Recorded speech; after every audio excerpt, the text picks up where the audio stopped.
我的山頂觀光遊。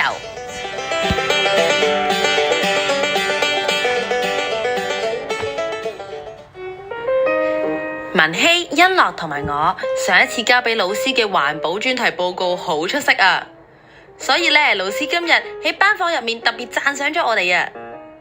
然後老師又問啦，同學們，今日咧我哋會去認識下香港嘅中西區，有冇人知道中西區係由邊3個部分組成呢？我即刻舉手回答，當然係中區同埋西區啦。欣樂都和應，係啊，仲有山頂嘅半山區啊。老師咧就跟住話啦，答啱啦。咁中西區包括啲咩地方啊？文希咧就搶住回答啦，中區有上環、中環同金鐘，西區咧就有西環同埋摩星嶺，半山區咧就有太平山同埋位於薄扶林北部嘅香港大學嗰邊啊。老師咧就回答啦，答得非常之好喎。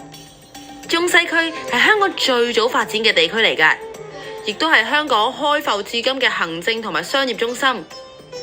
區入面嘅商業區包括咗金鐘同中環，而西環呢同埋半山區一帶就係主力發展做住宅區嘅。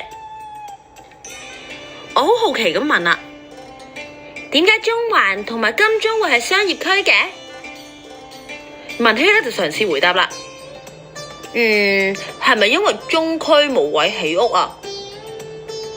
老師咧就回答啦，係啊，由於西營盤同埋中上環一帶咧早年急速發展，所以咧而家已經好難去揾地方去起一啲大型屋苑啦。所以咧大部分嘅屋苑咧就聚集喺一啲半山區啊同埋堅尼地城嗰一帶。欣樂皺一皺眉頭話啦，咁中區冇住宅，咪冇任何購物嘅地方咯？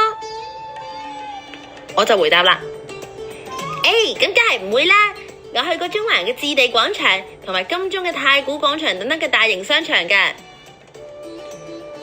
老師就話啦，中環係香港嘅中心商業區之一嚟㗎，所以嗰度有好多商場俾遊客去買嘢嘅。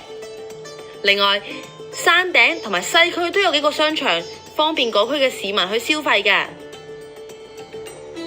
欣樂即刻鬆一口氣啊！咁就太好啦！我最中意就係行商場㗎啦。除此之外，中西區有冇旅遊區㗎？文希就話啦，梗係有啦。中西區有好多展覽館、博物館同埋公園㗎。例如有茶具博物館啦、孫中山紀念館啦、展城館啦，同埋香港大會堂等等啊。